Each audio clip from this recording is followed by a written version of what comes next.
So I'm going to introduce LJ Sysko. She's the author of 2 books of poems, including her debut full-length collection, The Daughter of Man, which was released in April 23rd from University of Arkansas Press. It was the 2023 Miller-Williams Poetry Series first finalist, selected by Patricia Smith, a book which poet Ross Gay called Goddamn Funny and a Clinic in Irony. And Battledore, a chapbook about early motherhood that was published in 2017 by Finishing Line Press. I got a hold of Battledore somewhere in about 2017 and have loved it ever since. So was greatly pleased to see a new book coming up. LJ's poems have been anthologized in Best New Poets, and let me say this, a Dolly Parton poetry anthology from Madville Publishing. And they have appeared in publications such as Plowshares, the Missouri Review's Poem of the Week, and Mississippi Review, among many others. And she holds an MFA in poetry from New England College, a Virginia Center for Creative Arts Fellow, and she is a 2022 Palm Beach Poetry Festival Thomas Luck Scholar, which many of you here have been to the Palm Beach Poetry Festival in the past and remember the Thomas Luck Scholarship that was set up after his passing. LJ has received several Dorothy Sargent Rosenberg Awards. She was a 2010 Delaware Division of the Arts Emerging Artist Fellow and was chosen by former U.S. Poet Laureate Billy Collins as runner-up for the 2023 Scott Merrill Poetry Award. Collins said about Sysko's poetry, "This poet uses the language of every day to expose the nervous realities that work behind human behavior, using bright language to make poems that are fun to read." Sysko's prose was selected as a finalist in the Georgia Review's inaugural Prose Prize, judged by Janine Capo-Crusette, and was honorably mentioned by Zoe Trope's All Story, judged by novelist Anthony Mara, also earning finalist recognition from both the Bellingham Review, Annie Dillard Award for Creative Nonfiction, and the Pinch Literary Awards. LJ is a former high school English teacher and department chair, and she's now Director of Executive Communications at Delaware State University, where she assists University President Dr. Tony Allen in matching words to the HBCU movement. You can learn more about her online at ljsysko.com, and I will be putting that link in the chat. So thank you, LJ, for being here. Welcome, and we're so excited to hear your work. Thank you so much, Judy. I really appreciate you reading the long version of my bio. My gosh, I sound so impressive. I hope these damn poems can hold up. No, I really am so delighted to have been invited to SoFloPoJo. Thank you so much again. I'm really honored to share poems tonight from my new book, The Daughter of Man. Here it is. And I'll just hold it up maybe a little bit longer than would be typical, because I want to talk about the cover art a little bit.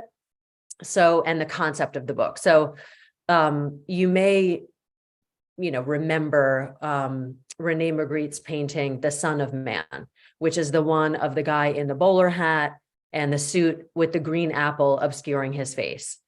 And so The Daughter of Man is a retort to that particular idea that socio-political, economic circumstances homogenize identity, rendering all of us monolithic. What Magritte was suggesting is that that's happening to the masculine. And so The Daughter of Man is a feminist retort to that, seeking to contemporize and feminize that idea and set it in the 1980s. And so this is a painting actually from a picture of me. I was the most readily available model to stand for this cover art. And instead of an apple, I thought, well, what do I want to do with the face to obscure the face? And instead of actually obscuring the entire face, because women are judged basically by virtue of their aesthetic appearance, I thought what I would do is sort of mute her with a kind of 80s binky in the form of bubblegum. So that's what you have here.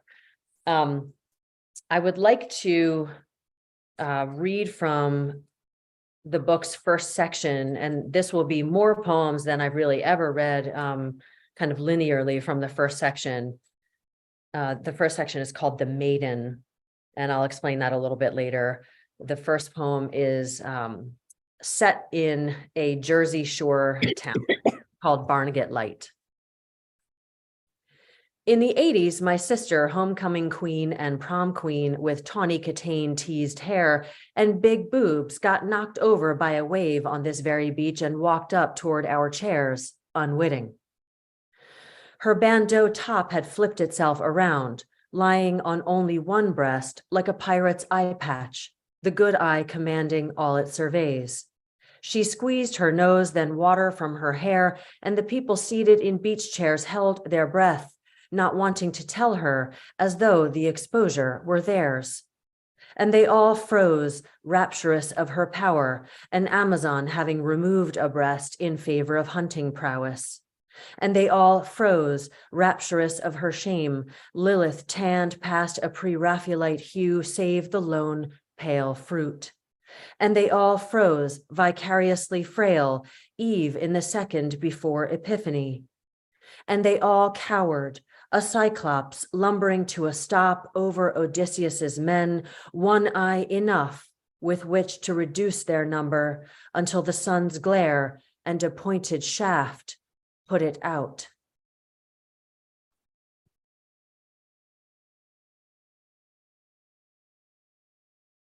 The next one is called The Mooning, 1986, which comes from sort of triggered by a Galway Canal poem that has a date in it. I think it was 1933. And the secondary title of this is Etiology of the Cauldron, which will make more sense when I get to the crone section poems. The Mooning, 1986. Once, when my sister and I were roughhousing with our boy neighbor, they made fun of me, so I stood on the guest room bed and mooned them, pulling my pants down low enough to convey my ire, all the way to my knees, bending over far enough to emphasize my commitment to the gesture, folded in absolute half. They laughed harder, a lot harder, doubling and draped across each other until they lost breath, and my sister finally wheezed, "We could see everything." I fled the howling room and I went to find my mother, pretending, with my face on fire, to be interested in the contents of a simmering pot. She could tell something was amiss, and when they careened into the kitchen and told her, she struggled not to laugh, but soon the whole house closed its eyes, pursed its lips into a line, and strove to keep the cackle from boiling over.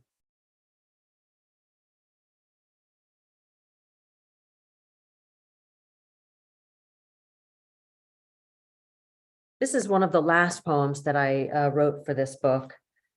It is called Bisected Girl with Vagina. She laid the tampon pamphlet on the bathroom floor, peering down at its small print and cutaway graphic of bisected girl with vagina. "Aim for the top of your hiney," her mother said from out in the hall, mouth pressed to door. Chin quivering, curled over herself like a question mark, she said, "It won't go. I can't." The voice, "You can. Everyone does this. There's nothing special about you." Then, "Let me in." Resolved, she rammed harder. Muscles ached for days after, and she'd remember years later how no, the idea of no, I won't let you in, meant hurry and harder.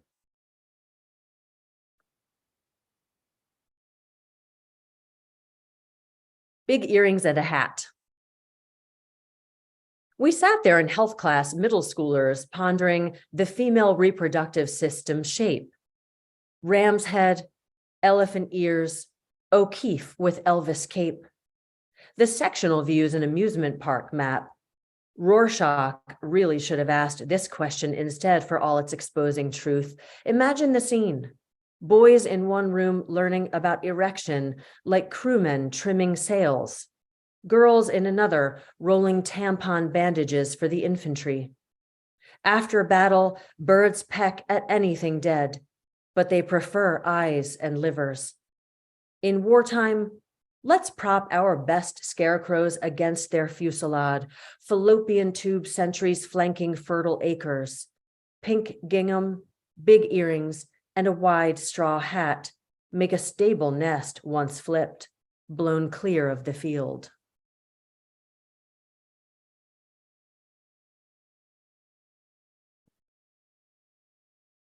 The mall.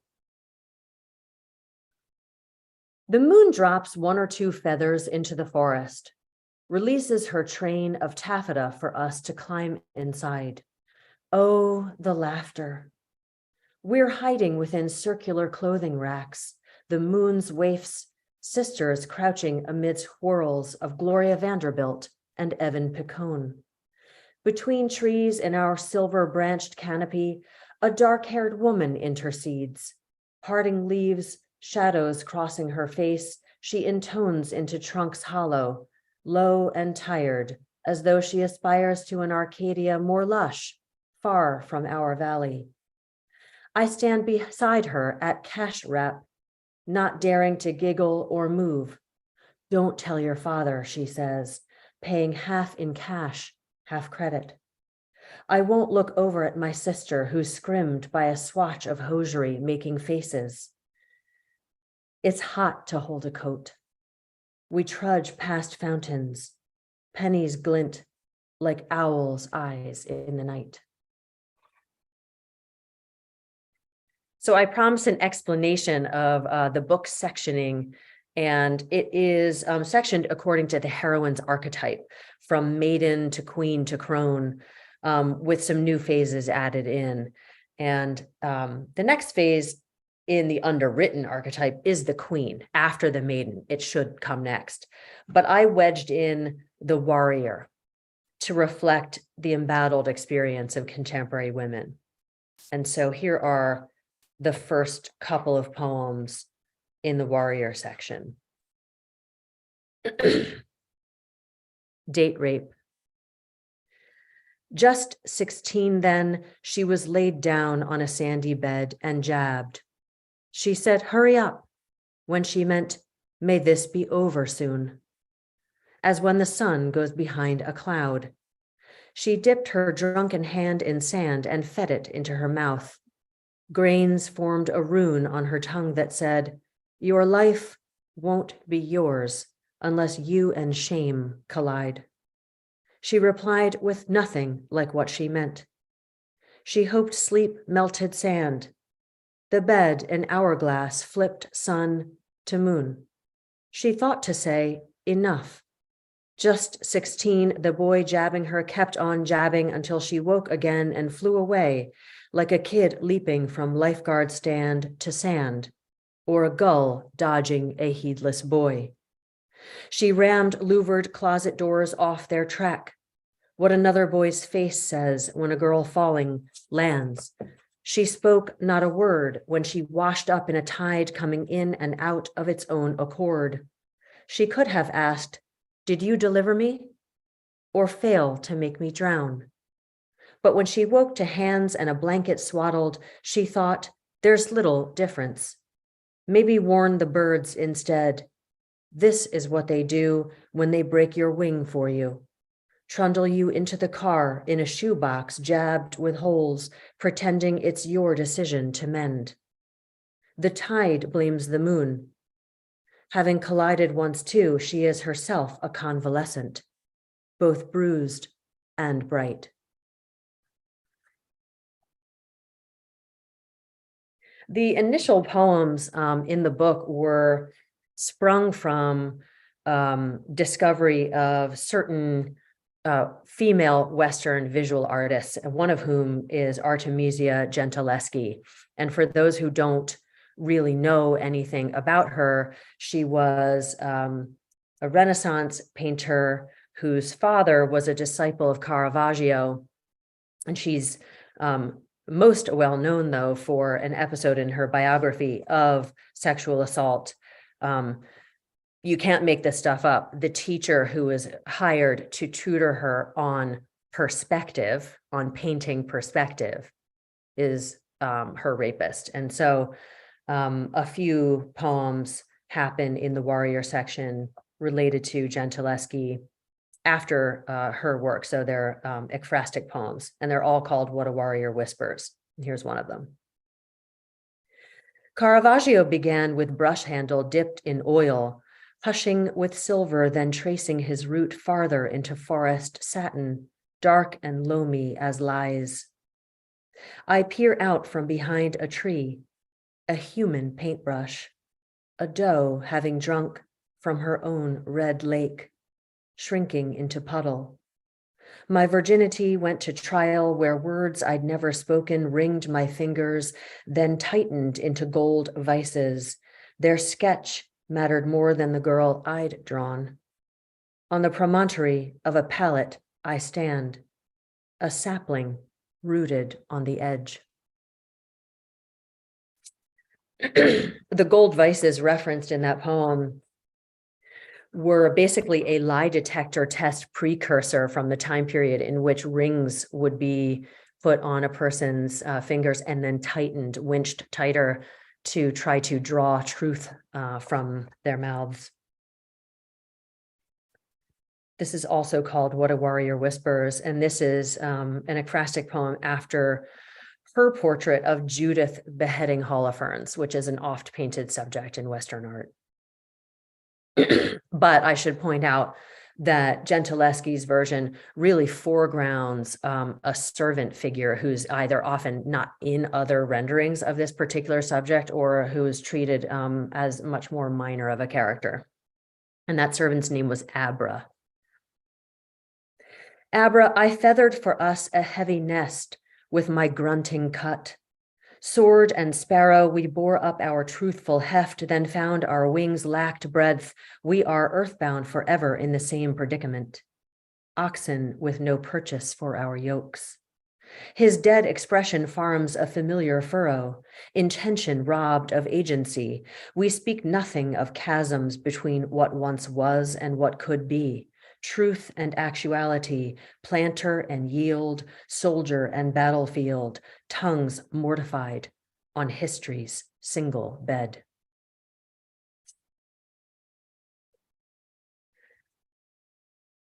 I'm looking at my list of poems and also the time.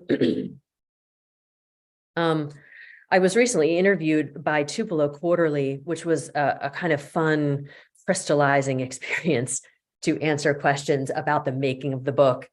And I realized that I had this mantra in my head in response to all of the Western visual art impulses that I had taken in and was trying to kind of, turn into poem paintings.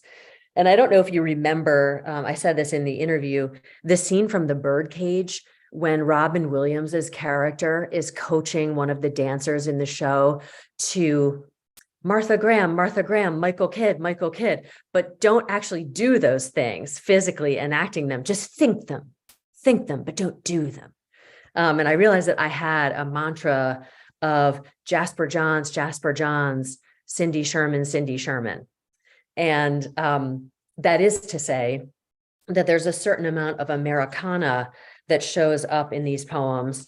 Jasper Johns has a flag series, if you can picture those or look them up. And Cindy Sherman is a photographer whose entire body of work is really most well known as predicated upon kind of grotesque, like deliberately grotesque self-portraits in garish makeup and so on. So if you hybridize Jasper Johns and Cindy Sherman, maybe you have some of my poems.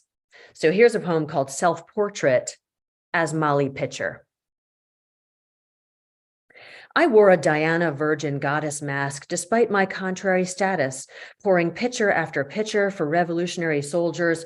Oh, how I wanted to scrabble over their terrain, rough and uneven alongside the wagon train, doubling back and over, scouting for the best brook from which to collect, trekking upstream of their latrine, and with each tipple and ladle into a patriot mouth smoked and pursed, I lost a little of my name. Over here! Morphed from a whistle into pitcher. Then someone added Molly, and I guess I could have put the bucket down, subordinated myself a little less like a spaniel than a swatch of fodder for the cannon, but at the time they seemed basically the same. Betsy Ross, you know her? As though hookers working the same corner are necessarily friends. I never met her until they locked us both up in an inset box. There in the basement of a history textbook page, we didn't even speak. My role was only pathetic volunteer, keeping parched heroes hydrated, but Betsy, she stitched and sewed their symbols together. After that, all we saw were stars.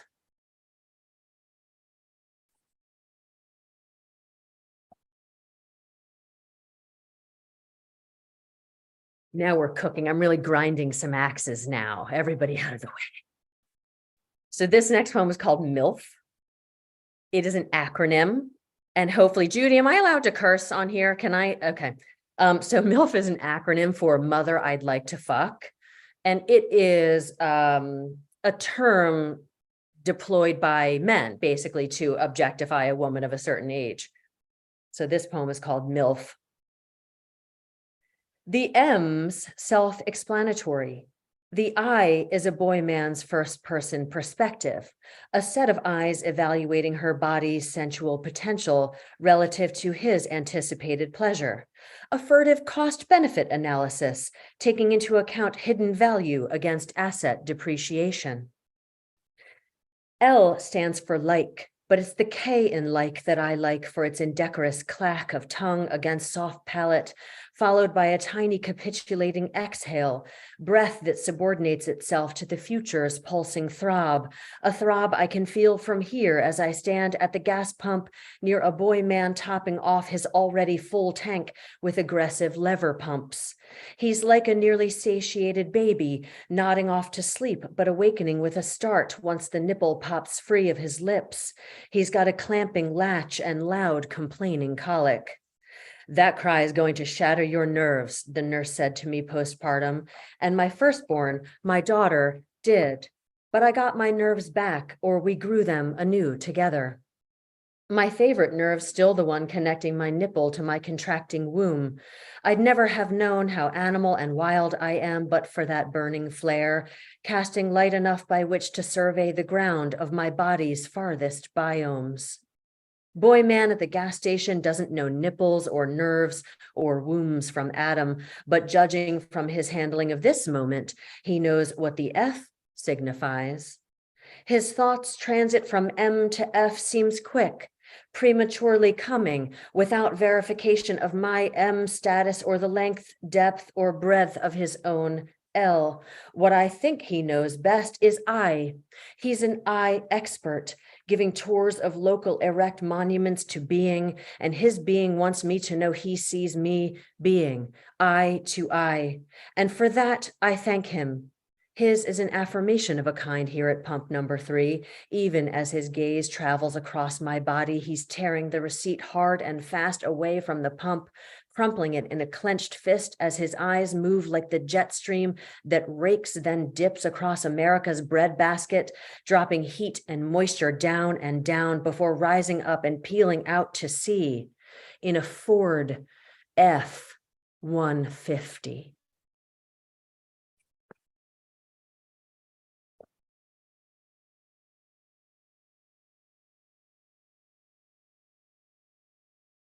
Well, let's do the masturbation poem, shall we?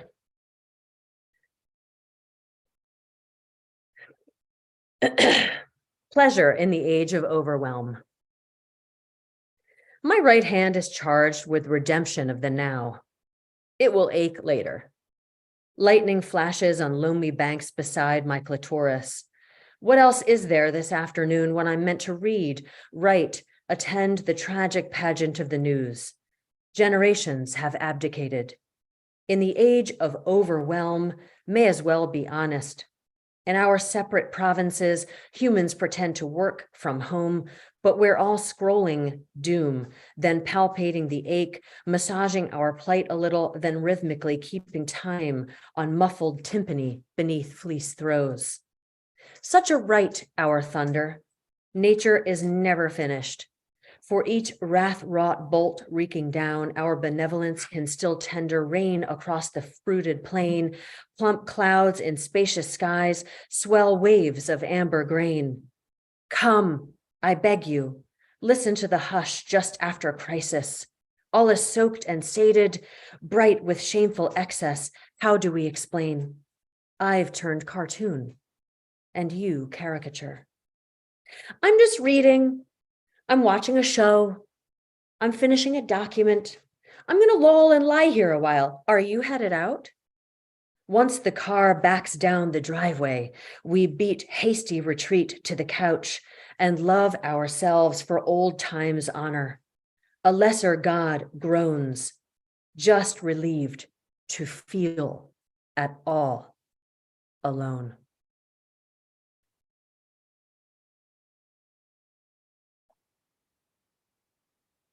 Okay. I'd like to read two poems that are set in classrooms. I was a high school English teacher for 14 years, and I often thought that if I had $1 for every penis that I saw drawn on a desk, I'd have $4,675. No, I don't. I didn't count them. But you can play along while I read these next poems, because I have, in recompense for all of those phalluses, I have written vaginas in. The daughter of man. He's chased me around a clock face with his Uncle Sam finger foreshortened between my crossed eyes. Once the woolen itch from his hat pays dividends, he'll evangelize membership in the monolith. Magritte gave him an apple. I'd give him a vagina. The ones nobody draws on study hall tables because they're obsessed with penises instead. And he can talk through it, letting it filter his excuses until he marvels at its self-cleaning efficiency, unlike a mouth, which is a dirty thing.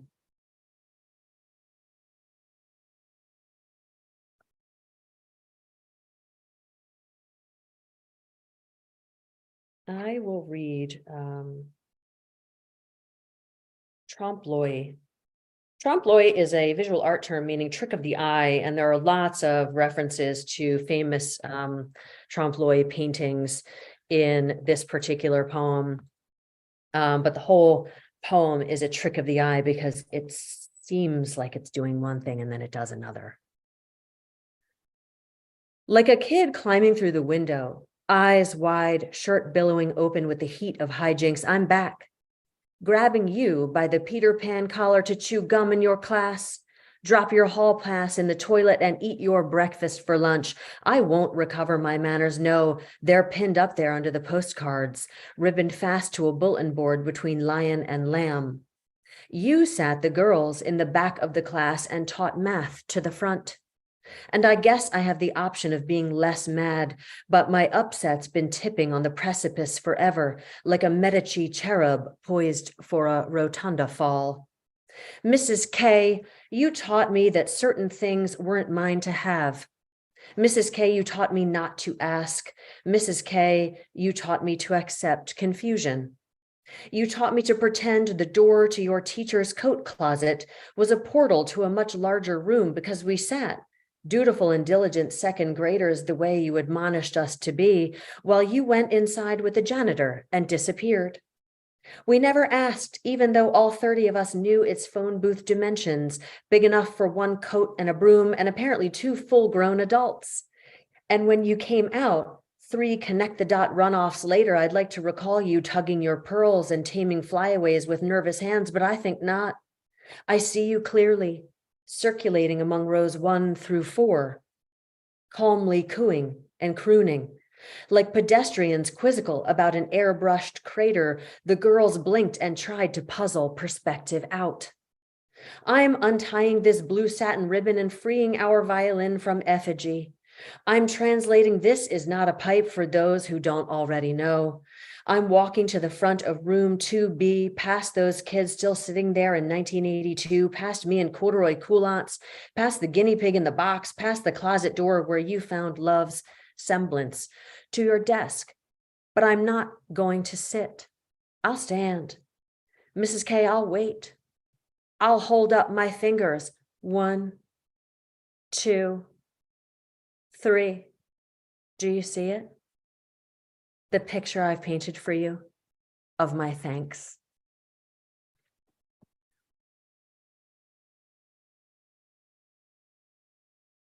So that's 27 minutes, and I feel like that's probably enough for now. We'll leave on the middle finger of thanks this evening.